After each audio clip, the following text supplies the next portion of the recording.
Argentinos, políticos. Maxi, ¿cómo te va? Buen día. Bien, bien. Gracias. No, un gusto estar acá, día movido. Oh, Digo, años. bueno, movido. pará, día movido. ¿Para quién? Porque recién nosotros estábamos con un móvil en Casa Rosada, no había movimiento. Móvil en el Hotel Libertador, no había movimiento. Por lo que evidentemente debe haber cosas más importantes para la reunión entre el presidente electo y el presidente de la Nación. Es probable que en agenda tengan alguna complicación adicional, pero sí, de verdad me parece que es un gesto que se espera pronto. Uno quizás lo hubiese esperado en la mañana. Sucederá en la tarde, se dará ese encuentro, será solas, dónde será. Digo, hay todo un proceso de negociación que también es complejo cuando tenés figuras de espectros ideológicos tan distintos, ¿no?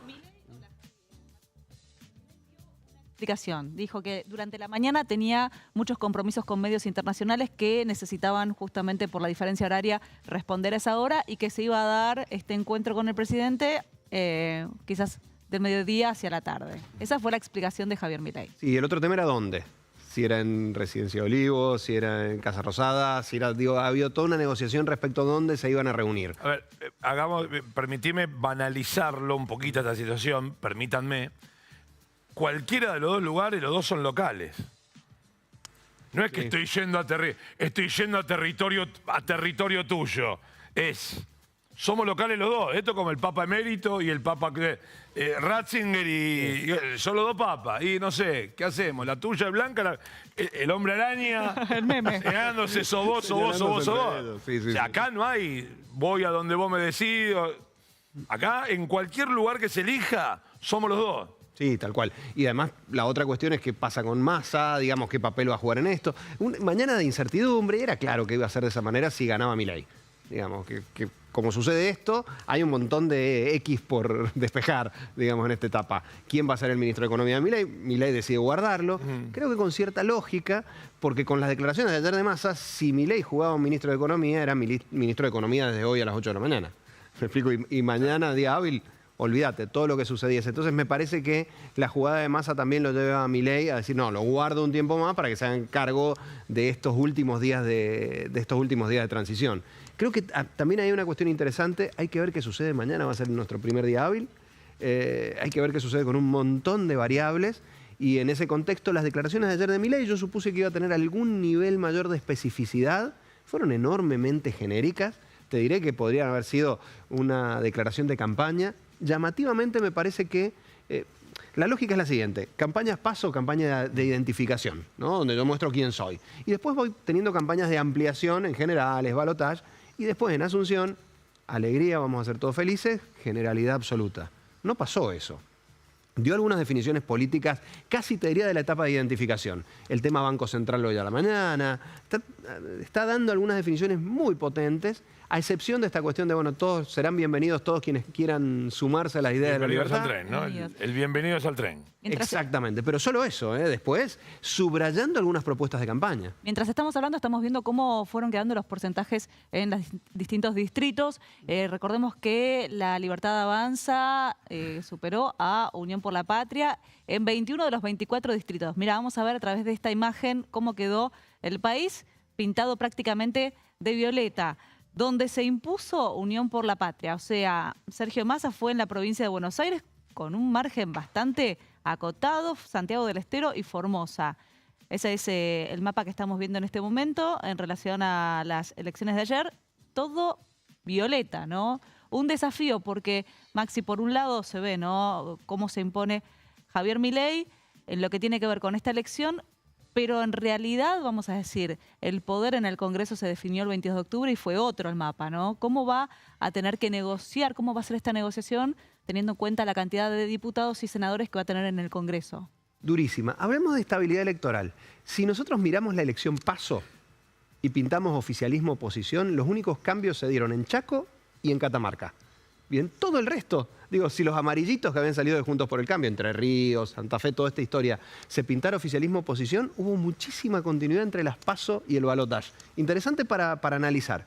Segunda cuestión, gran parte del poder político se definió en las elecciones de octubre, y es cierto, el proceso de negociación va a ser muy complejo con un presidente que asume, o ni siquiera asume, que ganó con una minoría muy pequeña en ambas cámaras. Y digo ganó porque después de las generales se partió Juntos por el Cambio, ayer se vio el abrazo con Patricia Bullrich y Mauricio Macri. Digo, este amarillo que hoy vemos en el Congreso, ¿seguirá siendo amarillo todo? ¿Se partirá así? ¿Tiremos a nuevas coaliciones? Creo que la gobernabilidad va a tener que ver mucho con la posibilidad que tenga de generar una especie de gobierno de coalición, de meter dentro de su espacio a aquellos que les pueden garantizar, no mayoría, porque no podría tenerla, pero sí al menos una presencia legislativa importante. Si no la tuviese, va a ser muy difícil que haga casi cualquier cosa, no de lo que propuso en campaña, de lo que dijo anoche. Claro. Lo cual va a ser fundamental para él generar un proceso de consenso que se redistribuyan las fuerzas políticas alrededor de su presidencia, ¿no? ¿Cuánto podría él gobernar por decreto? Que no suele ser por ahí la mejor alternativa si es que no consiguen las cámaras allí quórum y aceptación. Bueno, tiene sus límites, ¿no? Tiene sus límites, sobre todo cuando desde el Congreso podés tener una mayoría militante en contra. Digo, porque un decreto lo baja una ley. Con lo cual, si se diera un proceso muy duro de confrontación entre dos poderes, cosa que ha sucedido y sucede hoy en otros países de Latinoamérica, caso emblemático Perú, si eso sucediese, podría ser bien compleja la gobernabilidad. Los acuerdos pueden ser también acuerdos de no intromisión. Digo, no aprobás vos, tampoco bajás los decretos.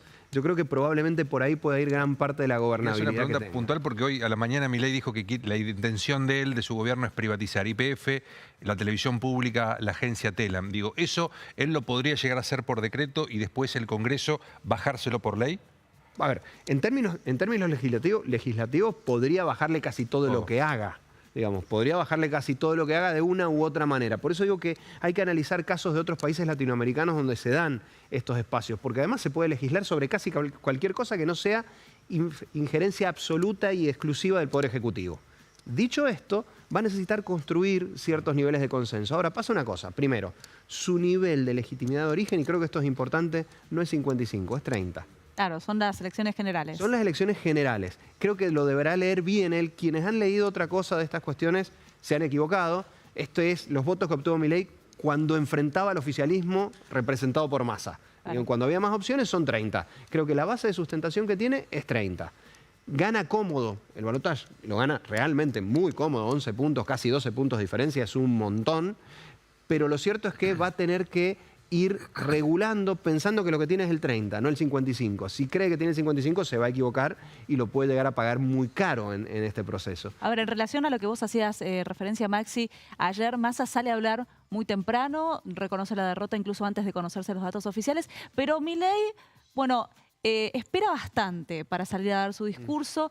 No sabemos si es porque estaba afinando justamente lo que iba a decir, quizás no se esperaban este triunfo por un casi 12% de diferencia, y deja frases bastante contundentes. De hecho, le responde a Massa cuando le dice que a partir de hoy tenía que hacerse cargo de dar certezas y de lo que tenía que ver con las decisiones políticas y económicas. Si te parece, vamos a escuchar parte de estas frases.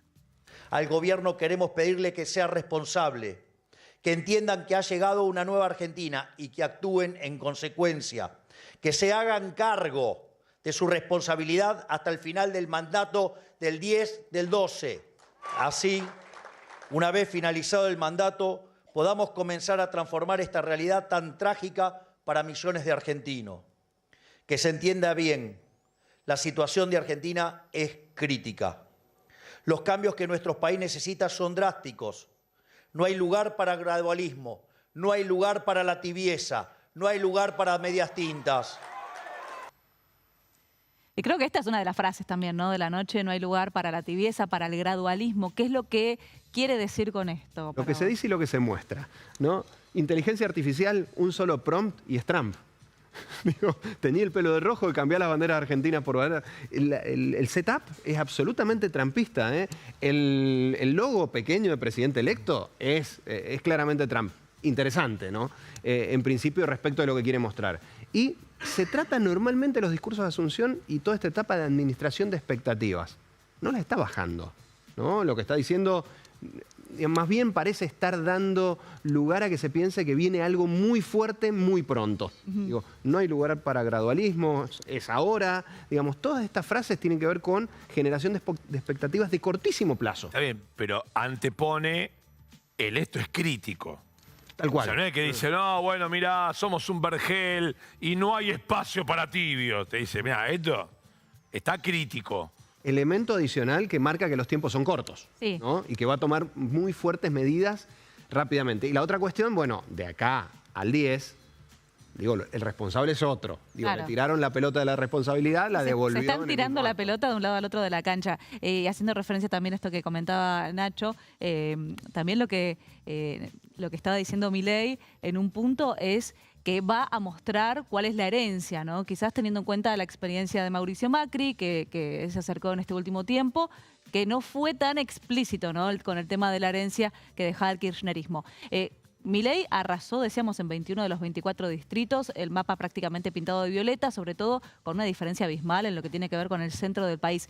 Bueno, vamos a ver qué es lo que pasó en la provincia de Buenos Aires, porque muchos hablaba que era el campo, ¿no? La madre de todas las batallas. Vamos a ver cómo quedó en la provincia de Buenos Aires. Mirá, yo no llego a ver desde acá los números, pero son cerca de 50,7% contra un 49,3% de Milei. O sea, acá fue uno de los 3 distritos que Unión por la Patria se logra imponer. Decíamos, el otro era Santiago del Estero y Formosa, pero mirá la diferencia, prácticamente nada, ¿no? Teniendo en cuenta la historia de la provincia de Buenos Aires con el peronismo o el kirchnerismo, llamémoslo así, lo que representaba a Sergio Massa. Y un poquito en primera y en tercera, en secciones, digamos, de azul, y lo demás es lila completo.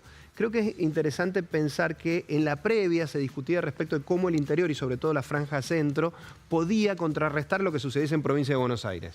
No hizo falta, básicamente, porque en provincia de Buenos Aires lo que hubo fue muy cercano a un empate, digo, 1,5 puntos para, digo, siendo el espacio de Unión por la Patria más fuerte, es enorme. Pero creo que además hay una cuestión interesante en esto. Ahora se eligió presidente, en la anterior también se elegía gobernador. Entonces, muchas de las lecturas tienen que ver también con los arrastres respecto de gestiones locales que se jugaban sus porotos en ese momento y que después no se las jugaron más. Creo que ahí está un poquito la clave para entender por qué hubo tanta diferencia entre lo que sucedió en las generales en provincia de Buenos Aires y lo que sucedió en el balotaje. No suma prácticamente nada. Hay que recordar, 48 puntos saca, alrededor de 48 puntos saca Kicillof, enfrentando a muchos rivales, ¿no? Ahora levemente arriba del 50, ¿no? Realmente no sumó prácticamente nada. No, pero hablando de la diferencia y de cómo fue este desarrollo desde las PASO, las generales del 22 de octubre y lo que sucedió ayer, Maxi, sí, prácticamente toda la diferencia de Javier Milei viene de los votos de Bullrich, ¿no? Y algunos de Schiaretti. Digo, ¿cómo se da esto para vos? ¿Tiene que ver con la incorporación, este apoyo explícito de Mauricio Macri, o los hubiese tenido de todas formas si Macri no jugaba la ficha que jugó, teniendo en cuenta que ese núcleo duro de votantes de Bullrich es un voto anti-kirchnerista de todas formas? En términos de campañas, primero yo te diría que en esta elección la sociología le ganó a la estrategia de campaña electoral. La voluntad de cambio era casi 70-30. Bueno, se terminó imponiendo sobre una campaña que además fue enormemente desigual, ¿no? Quizás una de ellas fastuosa, la campaña de Massa en esta última etapa. Sin embargo, el efecto fue realmente muy bajo.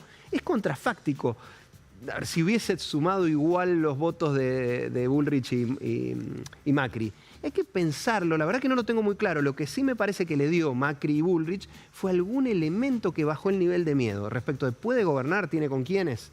Da la sensación que aún Macri, y creo que hay que mirar con atención los movimientos que hizo Macri. La otra vez que estuvimos acá decíamos que quienes habían garantizado en alguna medida su futuro era Cristina y Macri. Cristina en provincia de Buenos Aires y Macri jugando de manera eficiente sus cartas. Bueno, ahora claramente se muestra como un ganador sin haber jugado y sin todavía jugar la vicepresidencia de Boca. Habrá que ver qué sucede con eso. Mauricio Macri le da un viso de gobernabilidad y además lo que no pasó entre las generales y el balotaje sí pasa después, que es que da la posibilidad de que nosotros hoy estemos pensando cuál será la composición del legislativo. Sin el macrismo, sin Patricia Bullrich ahí adentro, estaríamos hablando de un presidente que parte muy débil. Con ellos nos genera al menos la incógnita respecto de cuánto podrá construir en términos de mayoría, de no minorías tan aplastantes legislativas, en lo que viene el gobierno de Milei. Claro. ¿Cuál es el nivel de autocrítica que hoy debe haber en la coalición hoy oficialista? Porque digo, bueno, 12 años de gobierno del Frente de Todos, ahí podés decir, bueno, después de 12 años puede haber un hastío, puede que finalmente la oposición haya tardado 12 años en armarse, bla, bla, bla, bla, bla. Gobierna Juntos por el Cambio, pierde la elección, vuelven mejores, digo, era el eslogan, ¿no? No sé si de campaña, pero sí de la militancia, volvimos mejores, y a los 4 años vuelve a perder. Es como decir, bueno, mirá, 12 años, 4 y volviste a perder, evidentemente hay algo que no está cuajando. ¿Cuál es la autocrítica? ¿Debe hacer autocrítica? Sí. ¿Es una derrota más? Porque uno puede perder una elección, perder una elección, tampoco es. En 2 años hay elección de medio término y en otros 2 habrá otra elección presidencial. Digo, ¿cuáles son las barbas que hay que remojar dentro de Unión por la Patria? Todas y mucho. Porque lo cierto es que, primero, son 16 años de 20 gobernados, pero no solo perdió con un outsider, perdió con un tipo que era panelista de televisión hace 2 años atrás. Estamos hablando de haber perdido con una fuerza política recién creada. Digo, cuando uno empieza a sumar, ve que el mensaje ciudadano ha sido muy fuerte. No ha sido la alternancia clásica entre un oficialismo y una oposición que se pasan el poder de uno a otro. Lo que ha habido es un cambio de etapa política, claramente. Una tercera fuerza que surge, que llega al gobierno sin que se conozcan demasiados dirigentes, ¿no? Se hablaban de ministros, de secretarios estos días. No los conozco yo a sí, muchos hay muchos nombres que no se conocen. Que soy un enfermo de la política. Digamos, con lo que está pasando es que está habiendo también un cambio de lo que tradicionalmente fue la clase política. Que podías identificar los que tal era cercano a tal otro. Vuelve parte del maquinismo sin ninguna duda. Pero lo cierto es que ha habido un cambio sustancial. ¿Qué pasa con el justicialismo? Que era garantía de gobernabilidad en términos electorales durante todo este tiempo. Primero, deberá revisarse internamente. El kirchnerismo queda casi fuera del juego, con una representación legislativa importante, con provincia de Buenos Aires, pero habiendo perdido hasta en Santa Cruz. Estamos hablando de una derrota muy complicada. ¿Quién ganó dentro del peronismo? A ver, ¿a quién se le puede decir? ¿Infran? Claro. Zamora. Estamos hablando de figuras que no son relevantes en términos nacionales. No quedó casi nadie bien parado. Va a haber un proceso de redefinición importante y creo que va a ser interesante también observar cuál es la posición que tienen en el legislativo. ¿Por qué? ¿La ciudadanía estará dispuesta a esperar de un gobierno mucho tiempo? No. ¿Estará dispuesta a ver cómo desde el legislativo se obstaculiza una gestión de gobierno? Probablemente tampoco. Si eso pasara y el justicialismo volviera con algunas cuestiones muy duras dentro del legislativo, probablemente pueden perder hasta su condición de principal fuerza opositora. Viene un proceso muy interesante de final abierto claramente dentro del justicialismo, que justicialismo, siendo un partido vertical desde su concepción, lo definen los liderazgos. ¿Quién lidera hoy el justicialismo? Y no sé quién, perdón, sí. No sé quién, pero en la búsqueda de ganadores, Kicillof. No sé, se me ocurre, no sé. El único que quedó ahí. Es el único que puedo decir, perdón, puedo decir Infran, Zamora, bueno, y la provincia de Buenos Aires la gobierna Axel Kicillof y si me decís a mí, yo que soy, no te digo un ignorante total, pero casi, y la corona peronista se la pongo a Axel Kicillof. Sí, ¿podrá él unificar legislativamente lo que unificaba Cristina? Digo, ahí está un poquito el coso. Kicillof sería una figura, un emergente, digamos, o alguien que se mantuvo en pie. Después Cristina, más allá de que no iba a presentarse ni nada, sí la guardo la coloco, sí. La reservo en el lugar de enorme líder política. O sea, eso es para mí enorme líder política. Después, si ella decide seguir laburando a la luz en lugar de tal vez ser un lugar más alejado, bueno, dependerá de ella. Pero no es ahora no es más líder Cristina y lo es Kicillof. Ella contesta que no hace falta tener un cargo político para ser líder o para seguir militando. Vamos a ver cómo fue o cómo quedó el mapa de la ciudad de Buenos Aires en relación a las elecciones de ayer. Bueno, obviamente también ahí se impone La Libertad Avanza, Javier Milei. Estos son los resultados. Un 57,2% para La Libertad Avanza y 42,8% para Unión por la Patria. Mira, solamente cuando vemos en relación a las comunas, solamente la comuna del sur fue la que se impone frente al resto de las 14 comunas sobre la fuerza de la Libertad Avanza. Yo te quería preguntar, Maxi, en relación, obviamente, a ahora, ¿cuál es la oposición? ¿A qué vamos a llamar oposición? Y también si de alguna manera lo que tuvo la jornada de ayer es una forma distinta de concebir la votación o la decisión, ¿no? Porque siempre estuvo asociada las decisiones a lo que tiene que ver con lo socioeconómico y quizás, bueno, de alguna manera se asocia ahora un poco más esta decisión a grupos etarios, ¿no? Bueno, sí, respecto de la última parte, los jóvenes votaron masivamente por Milei. Eso ha sido impresionante en todo el país. El corte socioeconómico, que en la elección anterior, y hay que revisarlo ahora con más cuidado, pero en la elección anterior quienes mantenían niveles de correlación con el nivel socioeconómico era peronismo por un lado y Juntos por el Cambio por otro. Milei atravesaba. Me da la sensación que con la incorporación de la totalidad de los votos de Juntos por el Cambio, probablemente ahora sí haya algún nivel de correlación. Por eso habrá que analizarlo con datos a futuro entre nivel socioeconómico y apoyo a Milei. Vemos, por ejemplo, en Cava, solo en el sur. Digo, en términos socioeconómicos eso ha tenido una relevancia histórica, la zona norte y zona sur en Cava. Se ve ahora, habría que mirar muy en detalle la cuestión en el resto de los países, pero da la sensación de que podría darse un clivaje ahora más de derechas a izquierdas un poco más claro, ¿no? Se partió Juntos por el Cambio. ¿Por dónde se partió Juntos por el Cambio? Digo, aquellos más republicanistas, Unión Cívica Radical, más de centro, aparentemente van a estar afuera de este espacio. Bueno, Lilita Carrió ya dijo Claro, ya dijo. que Tal cual. está afuera, sí. Tal La cual. coalición cívica vuelve a tener su autonomía total. Sí, 2 horas antes, o Sí, sí. junto con el resultado lo dijo, no esperó ni un minuto. Entonces probablemente el clivaje vuelva a ser derechas-izquierdas, ahora reconfigurado en un espacio bastante más a la derecha, te diré, toda la política corrida hacia la derecha, pero reconfigurado con un liderazgo potencial de la Libertad Avanza y con un acompañamiento de el ala derecha del PRO. Sí, perdón, ayer Milei en su discurso habló de 35 años. Yo no sé si es en 35 años se endereza la nave o su proyecto tiene que ver con 35 años. Y me pasó, que yo no sé, estando con gente que dijo, yo esta no la voy a ver, no voy a llegar a verlo. Gente que tenía allí cuando lo estaba viendo. Digo, cuando se necesita el corto plazo, ¿cómo puede impactar un mensaje de esa magnitud? Él viene diciendo hace tiempo que hay como paradas técnicas, digamos, una de 5 años, 10 años, no recuerdo exactamente los países, Llega pero a 35. llegando a 35 años. Me parece que eso él lo utilizó inicialmente cuando se pensaba que iba a ser todo el día 1, ¿bien? Pero al mismo tiempo, cuando habla de todas estas medidas, son medidas de día 1. Lo que me parece que él intenta mostrar es un esquema de país, y por eso es muy interesante analizar Trump. Es en alguna medida Make Argentina Great Again.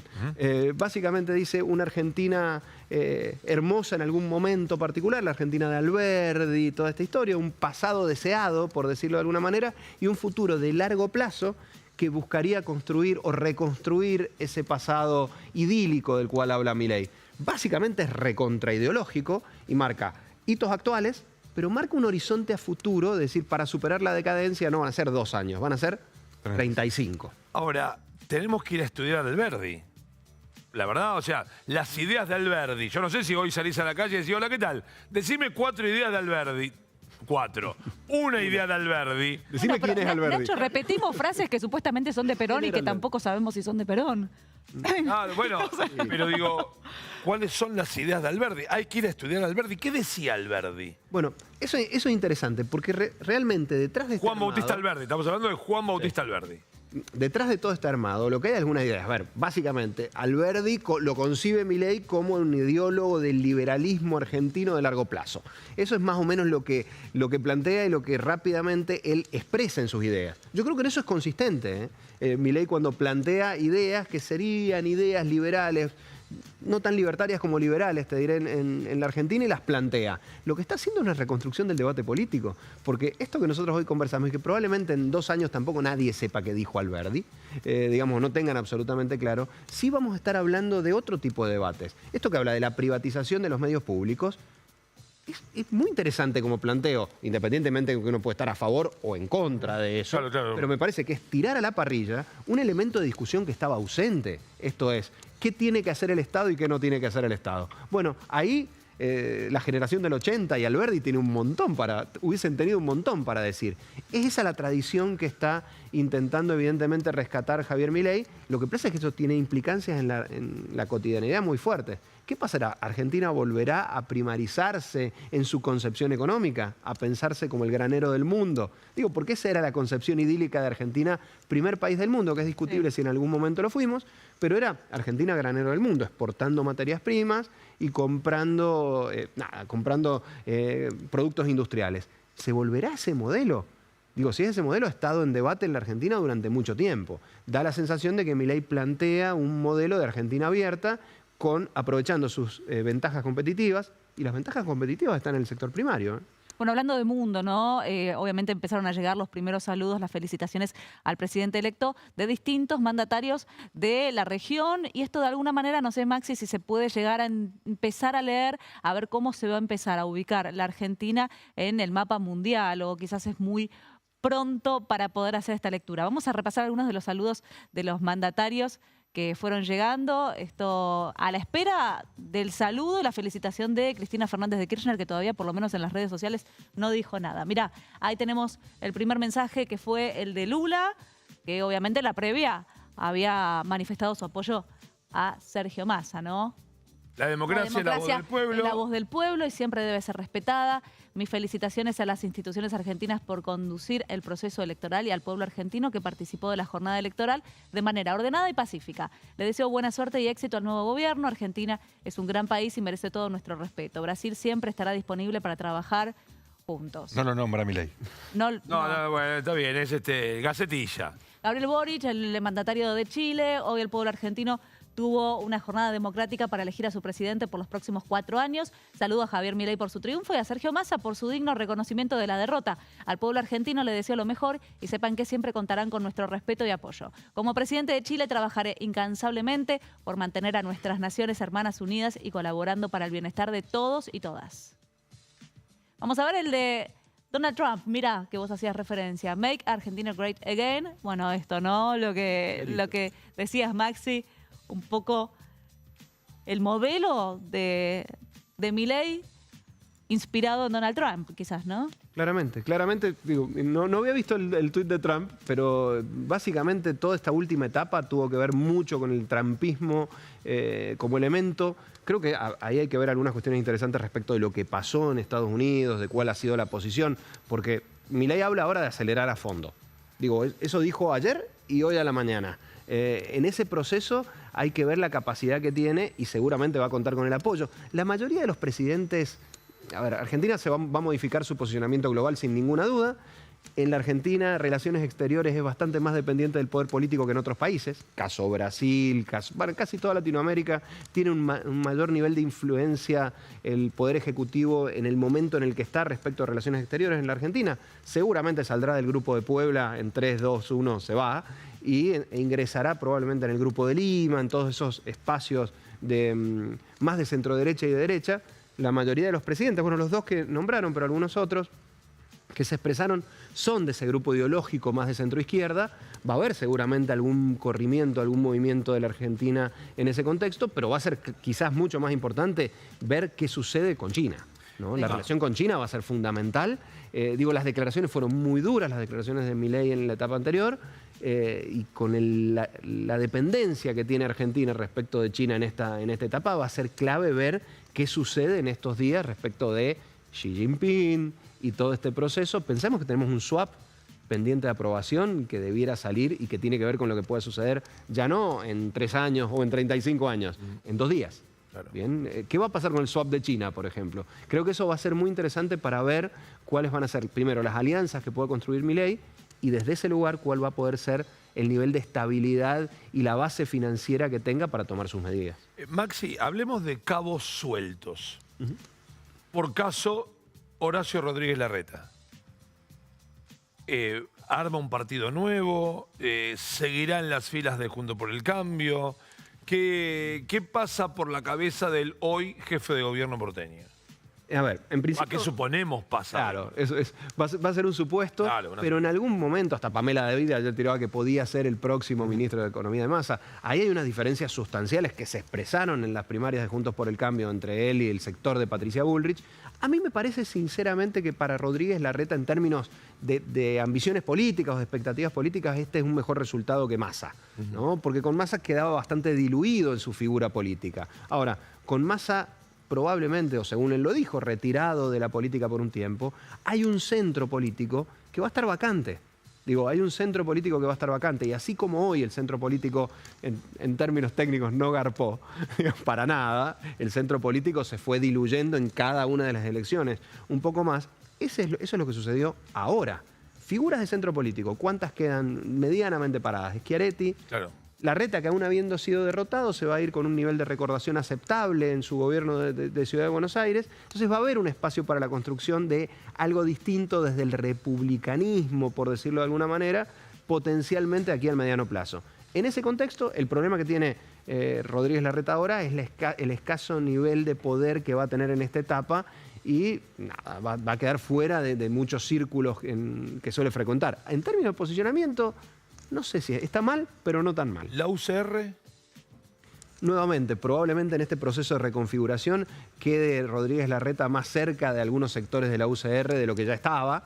Porque lo que ocurre con la Unión Cívica Radical es un partido que tiene estructura federal de verdad, o sea, estructura federal desde la Quiaca a Ushuaia, que tiene una marca, que tiene un nombre, que tiene en sus filas enormes héroes de la democracia, por nombrar, y me hago cargo, Raúl Alfonsín primero, Arturo Illia, Ricardo Balbín. Digo, tiene como de golpe, tiene 3 para chapearte que son, desde mi punto de vista, inmaculados.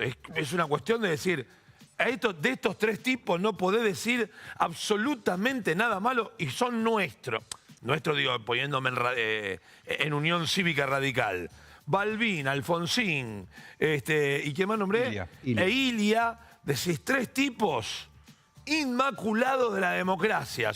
Es como tener la boina blanca y es una marca, pero que en algunas elecciones ha sacado un 3% de los votos. Es como, viste, decir, siempre necesitas del radicalismo para algunas circunstancias de gobernabilidad también. Sí, hay algunas cuestiones en la recomposición interna de lo que alguna vez fue Juntos por el Cambio, donde decíamos inicialmente que parecía que había que retomaba el radicalismo un rol de mayor protagonismo que había perdido, digámoslo, desde 2003. De 2003 en adelante, digamos, fue muy complicado para el radicalismo reacomodarse. Digo, ganó poder interno respecto del PRO, creo que eso es interesante. La historia de republicanismo, del radicalismo siempre ha estado ahí, con lo cual va a haber un espacio, quizás esté bastante más cómodo en la oposición respecto de Milei, el radicalismo que el propio justicialismo, que en términos quizás de ideología política de izquierdas y derechas estén muy lejos, pero en términos de prácticas políticas no tanto. Si nosotros además miramos con el eje en qué características tienen los mandatarios de los lugares donde ganó Unión por la Patria, vas a encontrar algunos puntos bastante cercanos a Milei en el modo de manejarse, sin niveles de republicanismo muy alto. Hablo de Santiago del Estero, hablo de Formosa. Es interesante ver lo que se viene. ¿Qué queda del otro lado? Bueno, del otro lado puede estar el radicalismo, como que claramente tiene un modelo distinto. Y como la política se construye en base a oposiciones, digo, quien quede del lado del antimileísmo va a ser muy interesante para ver la dinámica de lo que viene y las expectativas de cara al próximo proceso electoral, que es tan solo dentro de 2 años y que comienza hoy mismo. Claro. Maxi, la llamada luna de miel, ¿cuánto pensás que va a durar en este caso y si está determinada por la posible reacción del mercado? Y quería repasar un poco cómo está el gabinete, por lo menos hasta esta hora. Vamos a ver el gabinete de Milei. Mariano Julio Libarona va a ser el ministro de Justicia, Carolina Píparo va a ser la titular de ANSES, también va a estar Sandra Petovelo, ministra de Capital Humano, Diana Mondino a cargo de Cancillería, en Trabajo Gustavo Morón y, bueno, Justicia ya dije, y en Seguridad y Defensa Victoria Villarruel. Por lo menos parte del gabinete, decíamos que quiere reservarse algunos nombres importantes, como por ejemplo el del ministro de Economía, para evitar que lo hagan responsable de lo que pase de acá al 10 de diciembre y también, imagino, algunos carpetazos. Sí, no se ve mucho macrismo ahí, todavía. Digo, se ve bastante puro de la Libertad Avanza. aparecía Garabano como un posible, finalmente no va a ser, al menos no en ese lugar. Da la sensación de que está primero armando su núcleo duro, que probablemente ya lo tenía establecido, y debe estar seguramente en proceso de negociación con el resto de las fuerzas políticas que pueden llegar a apoyarlo para ir mostrando en los pocos días que le quedan, porque lo cierto es que le queda muy poco tiempo, para ir mostrando algunas de las cartas. Es cierto que es probable que el ministro de Economía lo guarde todo el tiempo que pueda. Esa va a ser una noticia muy potente cuando esto suceda, y creo en ese contexto que el arranque, hay que mirar con mucha atención el primer discurso de Milei cuando asuma, para ver en esta segunda etapa, ya de presidente de la Nación, qué es lo que pretende hacer en el corto plazo. Maxi, te agradecemos enormemente tantísimo tiempo que nos diste en el día de hoy, un feriado, pero por último, el 10 de diciembre vamos a tener una ceremonia de traspaso de mando como la última, como la de Mauricio Macri entregándole la banda presidencial a Alberto Fernández. Vamos a tener una como la anterior, en donde Cristina Fernández termina su mandato el 9 de diciembre a las 24 horas y hubo que ponerlo a Pinedo de presidente durante 12 para el traspaso. ¿Cuál es el último acto de esta administración? Va a ser exactamente la fecha en que se cumple el 40º aniversario de la recuperación de la democracia. Muy fuerte, va a ser muy fuerte. Haceme una que pueda contestar. Porque la verdad que, en principio, da la sensación de que Alberto Fernández va a ir. Digo, la lógica marca que va a ir, probablemente deje la guitarra en el auto y se vaya, digo, bajando un poco. Da la sensación de que el nivel de tensión no ha sido con Alberto Fernández, ausente en esta última etapa, en alguna medida ninguneado en la campaña electoral. A mí me da la sensación de que debiera ser normal. No veo motivos ni en la personalidad de Alberto Fernández, ni en las posiciones de esta última etapa, ni en lo que ayer publicó, casi descriptivo, era más gacetilla que casi cualquier cosa, describiendo lo que todos habíamos visto que pasó. No da la sensación de que vaya a haber en eso un proceso de quiebre institucional. Me parece que lo mejor que puede hacer Alberto Fernández es irse de la manera más digna posible. Creo que lo va a hacer.